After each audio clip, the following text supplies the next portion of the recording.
Class 10th का chapter 9 light discuss कर रहे हैं। What is reflection of light. जब भी कोई रे ऑफ लाइट किसी रिफ्लेक्टिंग सरफेस पे फॉल करती है और वो उस सरफेस पे टकराने के बाद उसी मीडियम में वापस चली जाए, उसे हम कहते हैं reflection of light. For example, ये हमारे पास कोई प्लेन मिरर है, इसे हम पॉली सरफेस कहते हैं और ये रिफ्लेक्टिंग सरफेस होता है।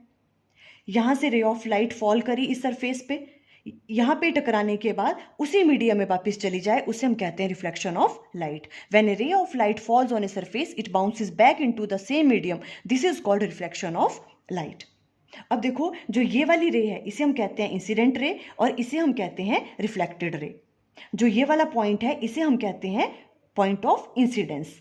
अगर अब इस पे हम एक नॉर्मल ड्रॉ कर दें तो जो नॉर्मल और इंसिडेंट रे आपस में एंगल बनाते हैं उसे हम कहते हैं एंगल ऑफ इंसिडेंस, और नॉर्मल एंड रिफ्लेक्टेड रे के बीच वाले एंगल को हम कहते हैं एंगल ऑफ रिफ्लेक्शन। अब लॉज ऑफ रिफ्लेक्शन क्या है?